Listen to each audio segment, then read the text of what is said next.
یہ جو اسلام کی 5 بنیادیں دی گئی ہیں اس پہ غور کریں گے۔ سب سے پہلے ایمان کا جو بول ہے لا الہ الا اللہ، کہ اس کا اقرار کیا جائے کہ اس کے سوا تمہارا کوئی معبود نہیں ہے، اس کے سوا تمہارا کوئی مشکل کشا نہیں ہے، وہ تمہارا حاجت روا ہے، وہ تمہارا خالق اور مالک ہے، وہ تمہارا رب ہے۔ اب یہ تعارف ہو رہا ہے اللہ کا کہ اللہ کون ہے، تو یہ کلمے کے ذریعے سے اس کا تعارف بتایا جا رہا ہے۔ لیکن صرف تعارف کافی نہیں ہے، تو تعلق پیدا کرنے کے لیے نماز دی گئی۔ بندے کا اللہ سے تعلق پیدا ہوتا ہے نماز کے ذریعے سے، اس لیے عبادات میں سب سے زیادہ محتم بالشان عمل نماز کو قرار دیا گیا، اور بڑے سخت اللہ رب العزت نے نماز کے چھوڑنے پر احکام نازل کیے، قرآن کریم میں بھی اور نبی پاک صلی اللہ علیہ وسلم کے فرمان میں بھی۔ حافظوا علی الصلوات والصلاۃ الوسطیٰ، کہ نمازوں کی حفاظت کرو اور خاص کر عصر کی نماز کی حفاظت کرو، کیونکہ خطرہ تھا کہیں انسان عصر کے وقت زیادہ مشغول ہوتا ہے تو کہیں نماز نہ چھوٹ جائے، اس لیے عصر کی نماز کا خاص حکم دیا۔ اور نبی پاک صلی اللہ علیہ وسلم کے ارشاد میں ہے کہ جس نے جان بوجھ کر عصر کی نماز چھوڑ دی وہ ایسا ہے گویا اس کی ساری دنیا لٹ گئی، اس کا سارا گھر بار لٹ گیا، اس کا سارا سامان لٹ گیا۔ بلکہ اس سے بھی زیادہ سخت حدیث نماز کے چھوڑنے پر ہے کہ من ترک الصلاۃ متعمدا فقد کفر، جس نے جان بوجھ کر ایک نماز چھوڑی اس نے کافروں والا کام کر دیا۔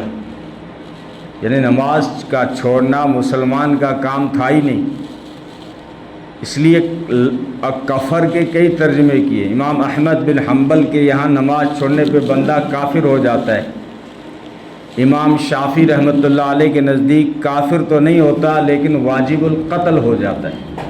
اگر اسلامی حکومت ہو اور اگر کوئی نماز چھوڑ دے تو امام شافعی رحمۃ اللہ علیہ فرماتے ہیں اس کو قتل کر دیا جائے گا۔ سب سے زیادہ جو نرم قانون لائے ہیں وہ امام ابو حنیفہ رحمۃ اللہ علیہ لائے کہ نماز کے چھوڑنے پر نہ تو بندہ کافر ہوتا ہے اور نہ واجب القتل ہوتا ہے، نہ کافر ہے نہ اس کو قتل کیا جائے گا۔ لیکن امام صاحب فرماتے ہیں جو نماز کو چھوڑ دے اس کو جیل میں ڈالا جائے گا، اور کب تک جیل میں رہے گا کہ جب تک سچی پکی توبہ نہ کر لے کہ آج کے بعد میں نماز نہیں چھوڑوں گا، تب تک اس کو جیل سے رہائی نہیں ملے گی۔ تو کلمے نے اللہ کا تعارف کرایا ہے، ایمان نے کیا کیا؟ اللہ کا تعارف کرایا کہ اللہ کون ہے۔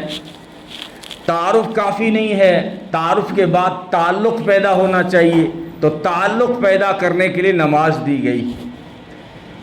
لیکن صرف تعلق کافی نہیں ہے، اس تعلق کو محبت سے بدلنے کے لیے زکوٰۃ دی گئی، کیونکہ انسان جہاں مال خرچ کرتا ہے وہاں محبت بھی چلی جاتی ہے۔ جس جگہ انسان کا مال لگتا ہے جس چیز پر، اس چیز کی محبت دل میں آ جاتی ہے۔ ایک صحابی نے عرض کیا اللہ کے رسول، موت کا بہت ڈر لگتا ہے، ہمیں بھی بہت لگتا ہے، موت کا خیال آتے ہی ڈر جاتے ہیں، تھوڑے سے ادھر ادھر بیمار ہوتے بھاگنے لگ جاتے ہیں کہیں یہ بیماری موت تک نہ پہنچا دے۔ تو صحابی جو ہے نفاق سے بری تھے، جو اندر تھے وہ باہر تھے، جو باہر تھے وہ اندر تھے، صاف بات سامنے رکھ دی، اللہ کے رسول موت سے بڑا ڈر لگتا ہے۔ فرمایا تیرے پاس جو مال ہے نا آگے بھیج دے، پھر موت کا ڈر نہیں لگے گا، کیونکہ جدھر مال چلا جاتا ہے ادھر انسان کی محبت چلی جاتی ہے۔ جب تو اللہ کے راستے میں خرچ کرے گا، تیرا مال آگے جمع ہو جائے گا تو تیرا دل بھی ادھر لگنے لگ جائے گا، تجھے دنیا کے بجائے آخرت سے محبت ہو جائے گی، پھر موت کا ڈر نہیں لگے گا۔ اور یہ حقیقت ہے کہ جہاں مال لگتا ہے جس چیز پر، اس چیز کی محبت دل میں آتی ہے، تو اس کے لیے زکوٰۃ دی گئی ہے کہ اللہ کے نام پہ تم خرچ کرو تو اللہ کی محبت تمہارے دل میں آئے گی۔ پہلے تعارف دیا، پھر تعلق، اور اس تعلق کو محبت سے بدلنے کے لیے زکوٰۃ دی ہے، اور محبت میں شدت پیدا کرنے کے لیے روزہ دیا ہے۔ جب شدید کسی سے محبت ہوتی ہے تو انسان اس کے لیے کھانا اور پینا چھوڑ دیتا ہے، اس کے لیے جاگتا ہے اور سونا چھوڑ دیتا ہے۔ یہ رمضان میں ہوتا ہے کہ اللہ کے لیے بندہ جو ہے کھانا چھوڑ دیتا ہے، پینا چھوڑ دیتا ہے، سونے کو تاخیر کر دیتا ہے۔ رات کو تراویح دی گئی ہے تو سونے کا ٹھکانہ نہیں اور کھانے پینے کا ٹھکانہ نہیں، یہ شدید محبت کی علامت ہے۔ زیادہ اللہ کی محبت پیدا کرنے کے لیے روزہ دیا گیا ہے۔ اب شدید محبت اور زیادہ سخت ہو جائے، اشد حبا للہ، قرآن کریم میں ایمان والوں کی یہ صفت بیان کی، والذین آمنوا اشد حبا للہ، کہ مومن وہ ہے جو اللہ سے بہت زیادہ محبت کرے، جس کو آج کی زبان میں کہیں گے کہ محبت عشق میں بدل جائے، تو محبت کو عشق میں بدلنے کے لیے حج دیا گیا ہے۔ اب حج کے جتنے بھی ارکان ہیں وہ عاشقانہ ہیں، عاشقانہ عبادت ہے۔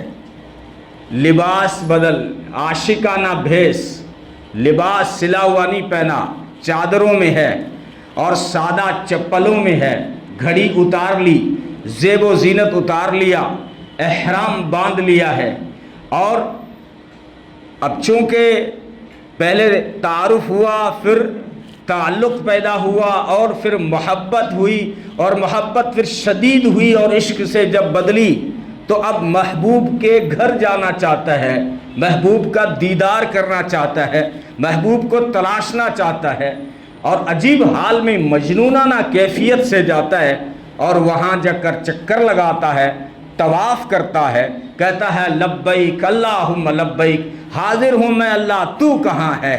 ڈھونڈ رہا ہوں، چکر لگا رہا ہوں، طواف کر رہا ہوں، تیرا گھر تو آ گیا لیکن تو کہاں ہے؟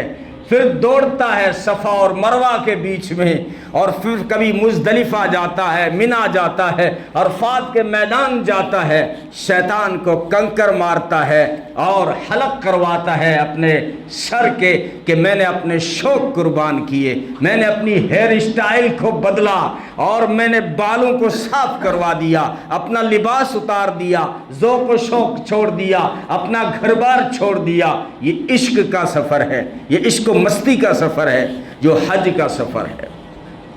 لیکن حج کی طرف بھی ہمارا دھیان نہیں ہے، اور یہ اس سال حاجی جو جا رہے ہیں انہوں نے پیغام دے دیا کہ ہم حج سے بھی غافل ہیں، کیونکہ بھادرہ بہت بڑا شہر ہے اور اس میں کافی مالدار لوگ رہتے ہیں، لیکن اس سال پتہ کرو کتنے حج پہ جا رہے ہیں؟ بہت کم، 2-3 آدمی جا رہے ہیں شاید پورے شہر سے، کیونکہ حج سے ہم غافل ہیں۔ حالانکہ نبی پاک قرآن کریم میں تو یوں کہا گیا کہ للہ علی الناس حج البیت من استطاع الیہ سبیلا، یہ اللہ کا حق ہے لوگوں پر، جو وہاں پر جانے کی طاقت رکھتا ہو اس کے اوپر حج فرض ہے۔ لیکن نبی پاک صلی اللہ علیہ وسلم نے ارشاد فرمایا جو استطاعت اور طاقت رکھنے کے باوجود، حیثیت رکھنے کے باوجود جو حج نہ کرے، وہ چاہے یہودی بن کر مرے چاہے نصرانی بن کر مرے، میرا اس سے کوئی تعلق نہیں۔ کتنی سخت وعید ہے۔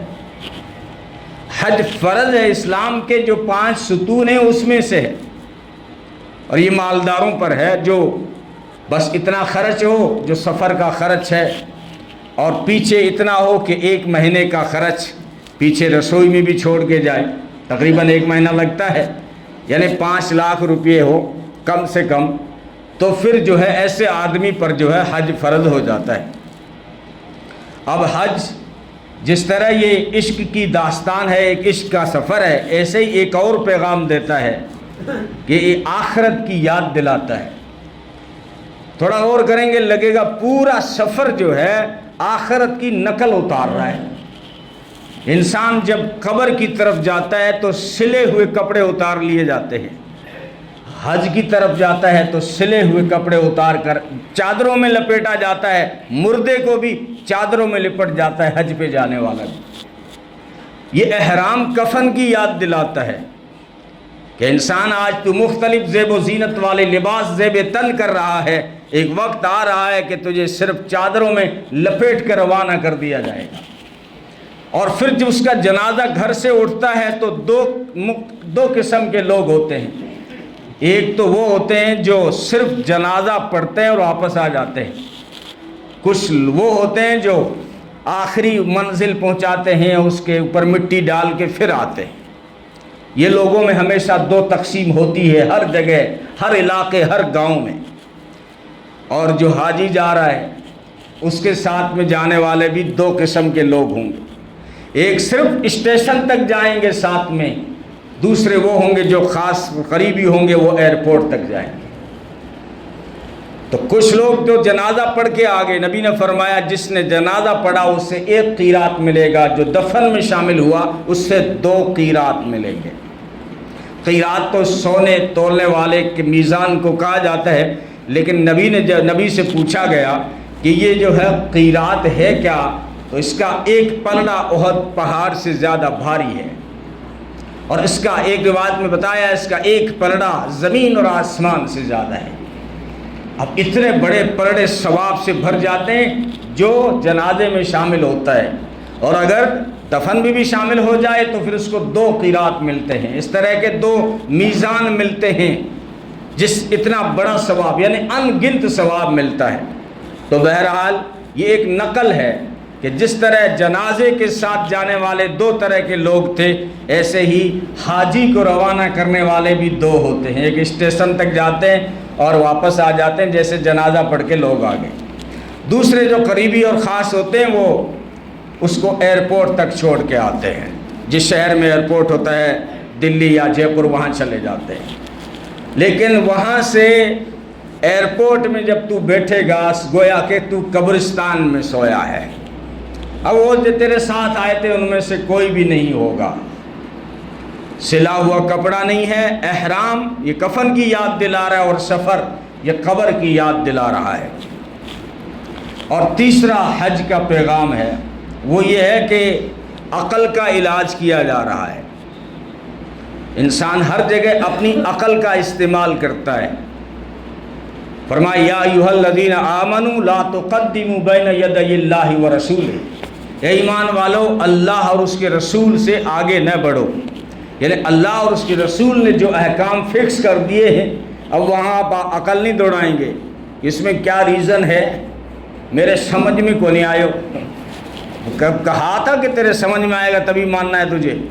اسلام نے کب کہا تھا کہ جب تیری عقل میں آئے تو مان لینا، نہ سمجھ میں آئے تو مت ماننا؟ یہ کب کہا تھا؟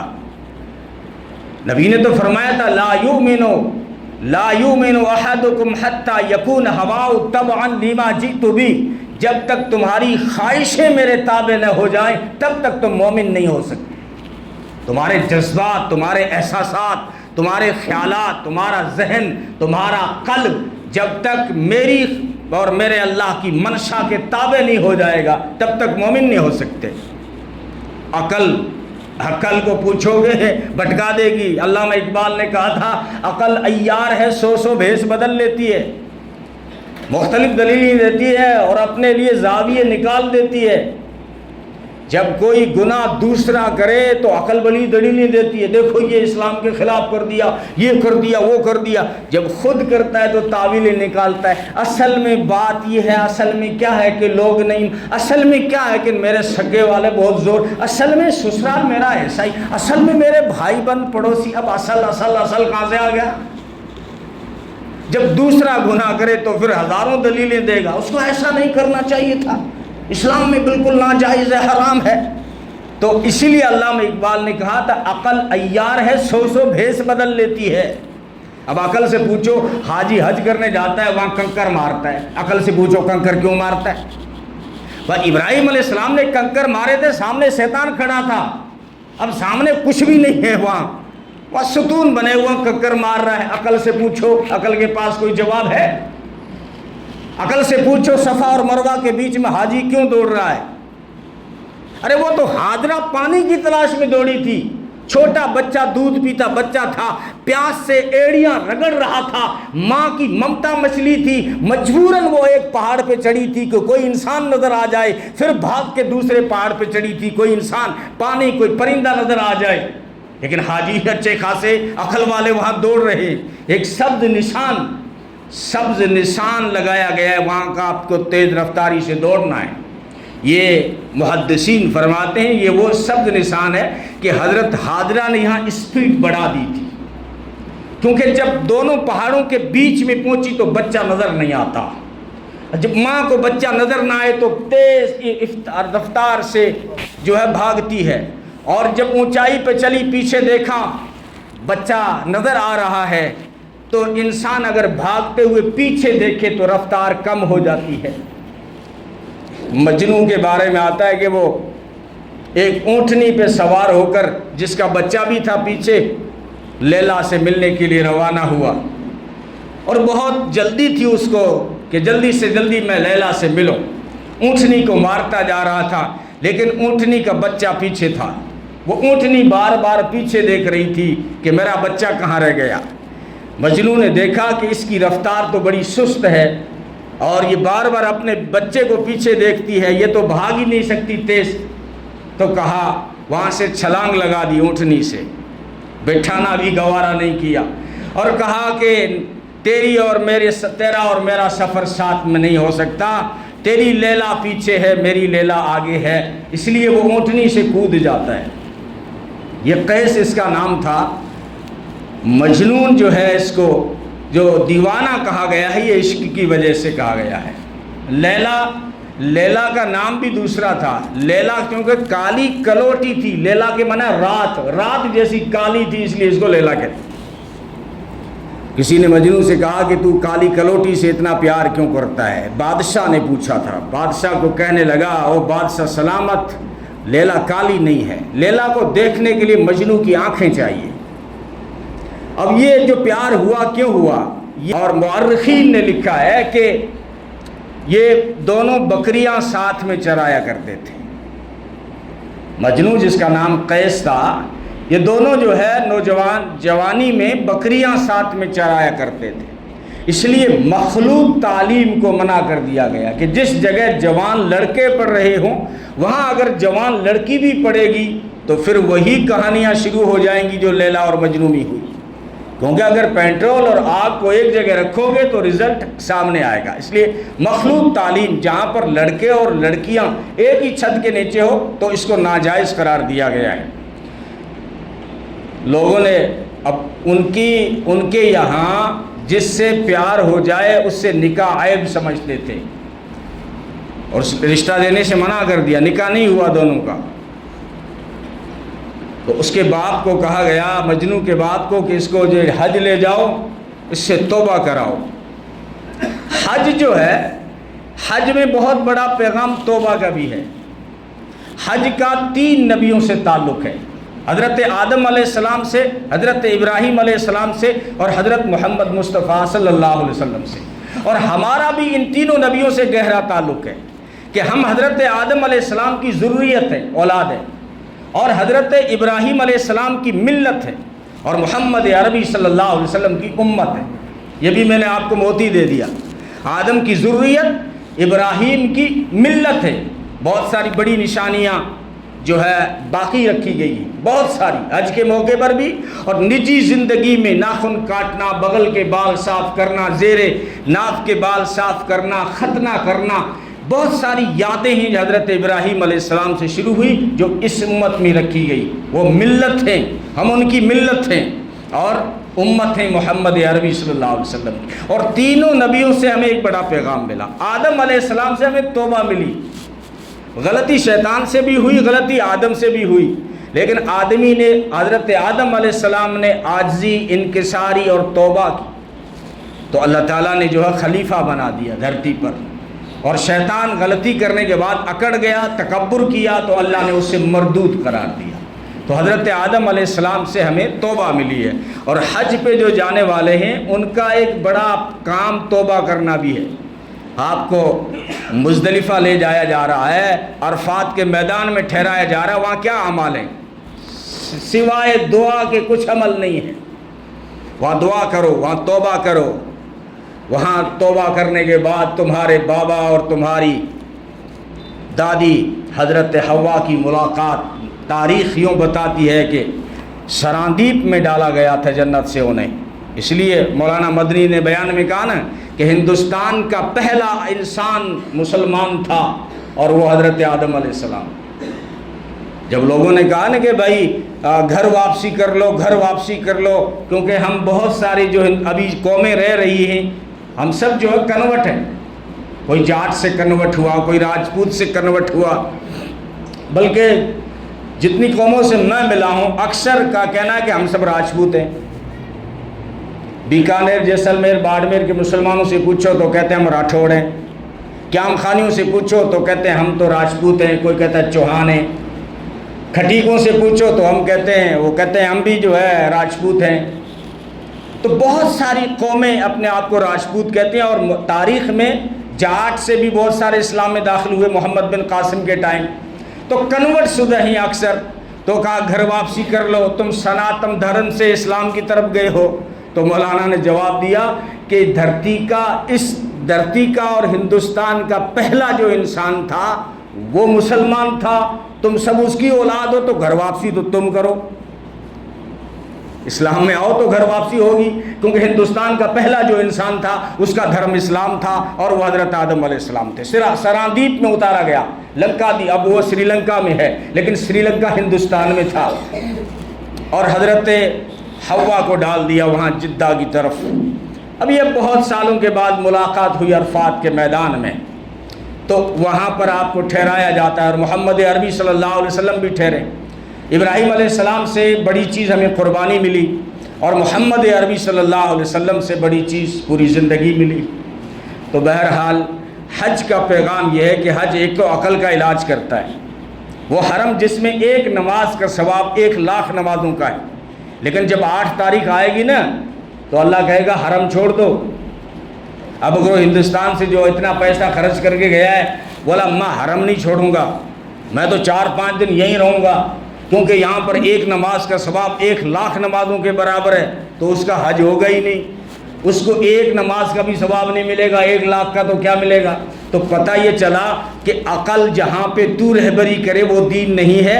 اللہ جس وقت جو کہہ دیں اس کو ماننا یہ دین ہے۔ وہ کہہ دیں کہ یہاں پہ 1,00,000 ہے تو 1,00,000 ہے، وہ کہہ دیں یہاں کچھ بھی نہیں ہے اب 1,00,000 تو وہاں 1,00,000 نہیں ہے۔ ایک تو یہ نظریہ ملا، دوسرا عشق کا سفر، عشق و مستی کا سفر ہے حج کا سفر، اور تیسرا پیغام یہ ہے کہ وہ آخرت کی یاد دلاتا ہے حج کا سفر۔ تو حج کی طرف بھی تھوڑا راغب ہونے کی ضرورت ہے۔ جس وقت فارم بھرے جاتے ہیں اس وقت شہر میں تھوڑی سی فضا چلائی جائے کہ اتنے بڑے شہر میں مالدار اتنے لوگ رہتے ہیں لیکن حج پہ جانے والے بہت کم ہیں، اس کا مطلب ہم حج کے فرض سے غافل ہیں۔ ہم نے منصوبے بنا رکھے ہیں، بیٹی کا بیاہ کریں گے، یہ کریں گے۔ اسلام کہتا ہے ایک خرچوں کو ٹال کے حج کو ٹالنا صحیح نہیں ہے۔ جس وقت حج فرض ہو جائے حج کو فرض ادا کر دو، اور حج کو ادا کرنے سے آج تک کوئی غریب نہیں ہوا ہے تو تیری بیٹی کا بیاہ بھی نہیں رکے گا۔ حج کرنے سے کوئی غریب نہیں ہوا۔ اللہ تعالیٰ ہم سب کو عمل کی توفیق عطا فرمائے۔